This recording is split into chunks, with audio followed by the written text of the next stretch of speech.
Hey guys, welcome to today's Vehicle Visionary. Today I've borrowed this 2020 Mercedes Benz C300 from my friends here at Mercedes Benz of Shreveport. And we're going to take a quick look at this model, talk about some of the interior and exterior features, and do a quick test drive after doing so. Of course, this particular model comes with multiple safety features, and I will list a partial list of those on the screen. Why not a full list? Simply because I don't want to give you too much to look at one time, and I'm sure not going to recite all of those in the video because that would take a little while. And we're going to try and keep the video somewhat short if possible. Of course, this model does have LED daytime running lights and LED headlights, as well as LED taillights on the rear. And here under the hood is the 2-liter 4-cylinder that puts out 255 horsepower and 273 foot-pounds of torque. That's all put to the ground through the 9-speed automatic transmission that this model features. And the estimated MPGs are 24 city and 34 out on the highway. And of course, there's going to be a lot of variations to what you actually get depending on how you drive, where you drive. And one of the main features that contributes to consistent MPGs is how often you drive the same route. Just a little something to think about. And of course, this model does have 18-inch 5-spoke wheels.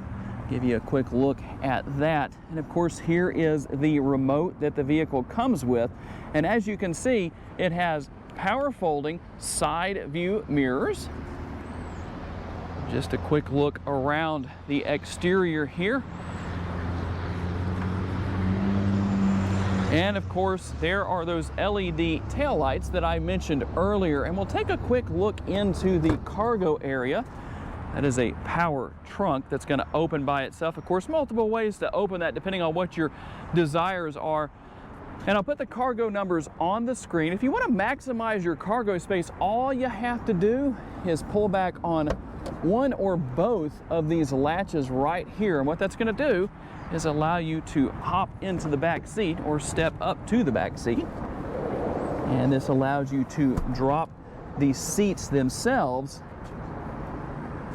and maximize your cargo space depending on what your needs and situation is. And we'll take a quick look into the back seat. Of course, take a look here at the passenger side door panel. Of course, you do have some decent sized door bins right there. You can put a nice large bottle in there. And you do have the mat pockets on the rear of the seats. And give you a quick view of the panoramic sunroof from this angle.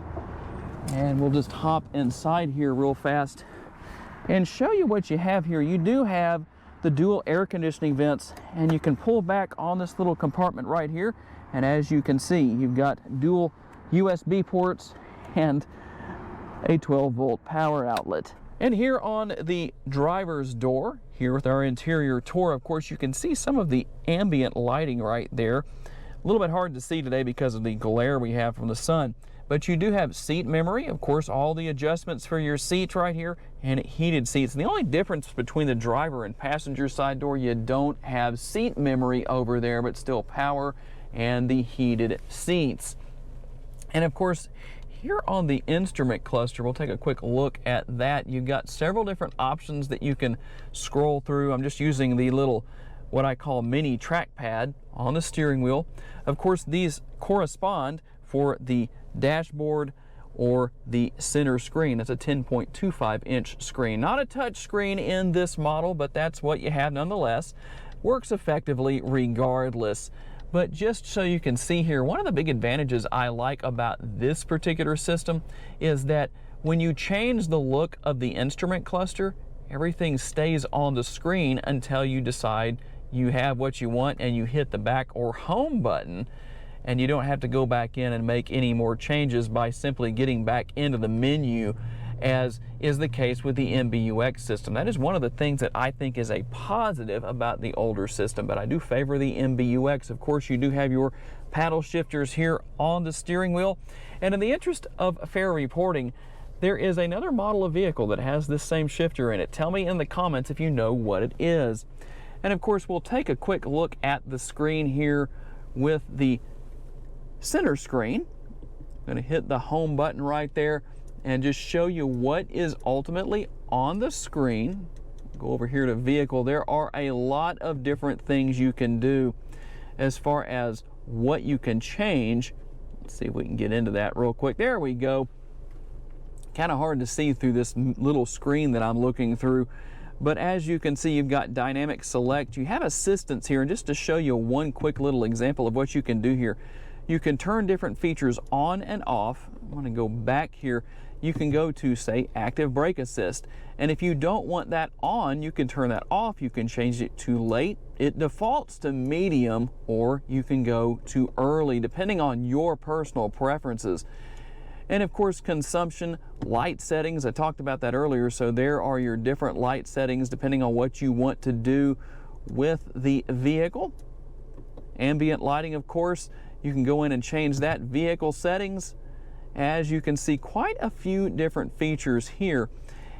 Very simple system to learn if you haven't learned it before. And as you can see here, dual zone climate control, you can sync the two together so that when you are changing the climate control right here, it changes on both sides depending on what you want to do. And of course, as you can see, you've got some more selections down here as far as what you can just basically do a one button push on: radio, media, navigation, whatever it is. And right inside this area, of course, you've got your drink holders. This has the smoker's package, it looks like here, so a little ashtray and a cigarette lighter if that is something you so desire to use. And here are your mode selections. Of course, you can select through a multitude of driving modes depending on what you want to do, and all I'm doing with that is simply toggling back and forth right here. And as you can see, you can turn the auto stop start feature off.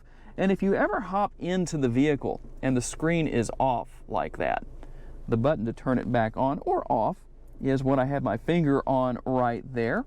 Pretty simplistic. Okay guys, we're gonna get out here and do a quick test drive here with the C300. And while this may not have the latest, such as the MBUX system in it, it still has a lot of great technology. It handles great, the steering wheel is comfortable. Just a lot of great features here. You've got the panoramic sunroof, and this model is just very enjoyable to drive. And even though it's making 255 horsepower, not a lot in this day and age, you have to step back and think a little bit. Back in the 1980s, there was Corvettes that didn't even make 200 horsepower, so suddenly 255 doesn't sound so bad. And we're driving on a road that's definitely not the best in town, but yet the ride quality is still very enjoyable. And I'm driving in Sport Plus here, have everything set to its most aggressive capabilities. I'm going to slow down just a little bit here and do a little acceleration test. If you need to accelerate in the C300, you are definitely not going to have a problem, that's for sure. Whether you're accelerating into traffic on the interstate that's moving at a high rate of speed, or you need to go around somebody on a two-lane road that's maybe enjoying their Sunday drive and you're enjoying your spirited drive, that's not going to be a problem. And with all the technology here and the conveniences and the luxuries within this C300, this is a very enjoyable and nice vehicle. If you're planning on picking one of these up, whether it's a 2020 or a 2021, you're not going to really see a lot of differences between the two. Now, if you're waiting for big changes with the C300, that is supposed to come for the 2022 model year. And while I have not been able to find any details as to what those changes are going to be, well, they're definitely going to come. And one of those, of course, will be the MBUX system being added to this model. Gotta say thanks to my friends at Mercedes Benz of Shreveport for loaning me this model for the day, and all of you for being kind enough to take the time to watch. Tell me down in the comments, guys, what you want to see me feature. Maybe there's a particular vehicle or maybe a tutorial you want me to cover. Whatever it is, you know, what would you like to see me talk about in these vehicles that maybe I don't normally talk about? Tell me down in the comments and I will do the best I can to make that happen for you. I really appreciate each and every one of you for being kind enough to take the time to watch, and look forward to seeing you in my next video. Have a great day, guys. Bye-bye.